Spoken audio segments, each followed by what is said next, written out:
Doctor असना, सबसे पहले तो बताइए ये जो जैसे मैं बात की थी कि बैड ब्रेथ बहुत कॉमन मसला है, ख़ासतौर पर अगर रमज़ान में बात की जाए तो उसमें भी हो रहा होता है। एक तो पानी की कमी होती है ना, तो उसकी वजह से भी, और अगर ये सारी चीज़ें कि ब्रश भी आप अच्छे तरीके से करें, फ्लॉसिंग भी करें, पानी की कमी भी नहीं है, फिर भी क्या ये प्रॉब्लम हो सकता है हमारे साथ?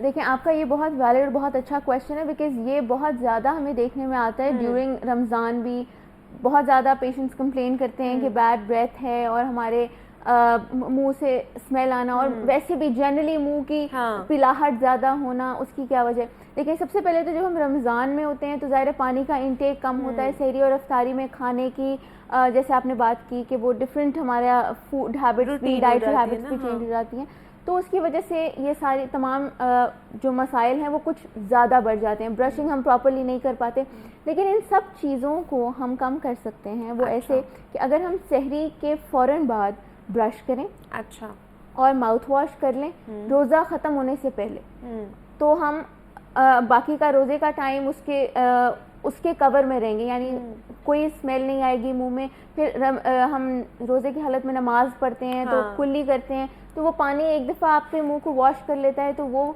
एक अच्छी चीज़। उसके बाद आपने इफ्तारी जब कर ली है, खाना खा लिया, तो इफ्तारी के बाद भी ब्रशिंग और माउथ वॉश। अच्छा, जब आपने सारा खाना, जब आपको पता है कि हमने अब खाना फ़ौरन नहीं खाना, तो आप उस टाइम पीरियड में भी ब्रश कर लें, माउथ वॉश कर लें। ये वो ट्वाइस अ डे वाला जो रिजीम है वो इसमें पूरा हो जाता है, और इसकी वजह से जो यानी बाकी के दिन में जो प्रॉब्लम्स रहती हैं वो बहुत बेहतर हो जाती हैं। बाकी पानी का इंटेक आप रोज़े से रखने से पहले बहुत अच्छा रखें। आपने जैसे बात की, इसमें बैड ब्रेथ के साथ साथ गम डिजीज़ भी बहुत ज़्यादा कॉमन हो जाती हैं ड्यूरिंग रमज़ान। उसकी सबसे बड़ी वजह यह है कि हम खजूर से रोज़ा खोलते हैं और अफ्तार करते हैं। खजूर होती है स्टिकी, अच्छा, तो स्टिकी फूड्स का इंटेक क्योंकि ज़्यादा हो जाता है, फिर ये कि हम देखते नहीं हैं, बस खा लेते हैं खजूर, तो उसकी वजह से भी वो जो दांतों में फंसी रह जाती है, दांतों के बीच में जो गम डिजीज़ का बाइस बनती है। तो रमज़ान के दौरान अक्सर अमूमन हमारे पास पेशेंट्स आते हैं जो कहते हैं कि ब्लीडिंग गम्स है।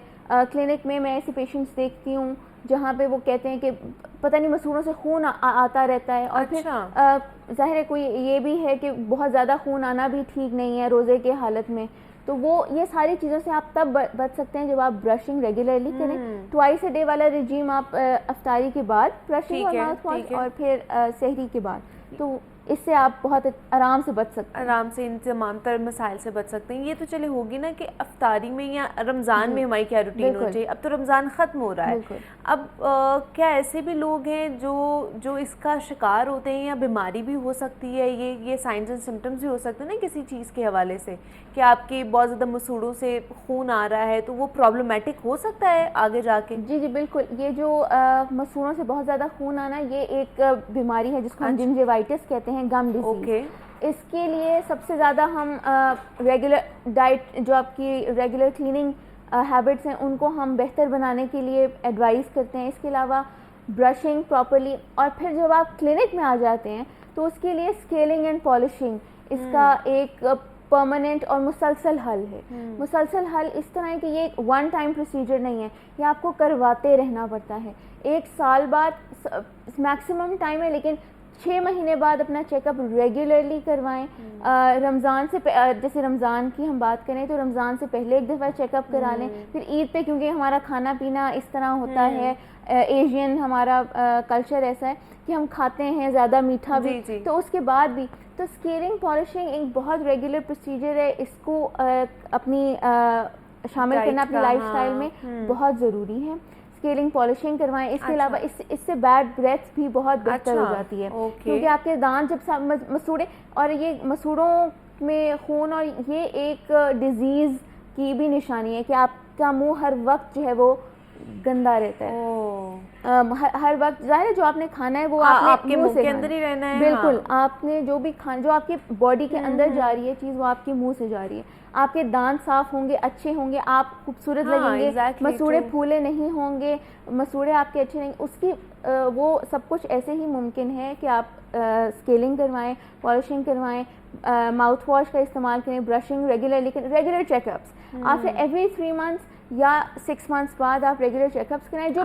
जो भी पॉसिबिलिटी होगी हाँ, आप ट्रीटमेंट करा सकते वो हैं। बिल्कुल हाँ, वो- एग्जैक्टली। अच्छा, अगर आपकी मसूड़ों का प्रॉब्लम होता है तो ऑब्वियसली आपके दांतों की जो वो मजबूती है वो भी तो कम होना शुरू हो जाती है ना, कहीं ना कहीं वो हिलना शुरू हो जाते हैं अगर आपके गम्स ही खराब होना शुरू हो जाते हैं, तो लोग इसको भी इग्नोर कर देते हैं। जी जी बिल्कुल, आपने बहुत अच्छी बात की, बल्कि इससे मैं अवेयरनेस देना चाहती हूँ जो भी लोग देख रहे हैं कि लोग कहते हैं मसूड़े सूजे हैं तो हमारे दांतों में स्पेसेस आ गए। हाँ। वो दांतों में स्पेस, देखिए हमारा जो करेड़ा जमता है दांतों के बीच में और प्लाक के डिपॉजिट्स होते हैं, उसकी वजह से मसूड़े फूल जाते हैं। अच्छा। उनकी डिपॉजिट्स की वजह से दांतों में अगर वो बहुत देर तक रहें तो दांतों में स्पेसेस आना शुरू हो जाती हैं। अच्छा। क्योंकि दांत भी हमारे लिविंग है, हाँ, हड्डी के अंदर है। हाँ। और फिर मसूड़ों का बहुत ज़्यादा सूजे रहना भी ठीक नहीं है। अच्छा। क्योंकि हड्डी घुलना, हड्डी नीचे जाना, गम रिसेक्शन यानी नीचे जाना शुरू हो जाता है। मतलब आपके मसूड़े जो नीचे जाना शुरू हो जाते हैं वो हाँ। उसकी वजह है कि हड्डी के साथ हड्डी भी नीचे जाती है, गम्स भी नीचे जाते हैं। दांत आपके, जैसे आपने बताया कि हिलना शुरू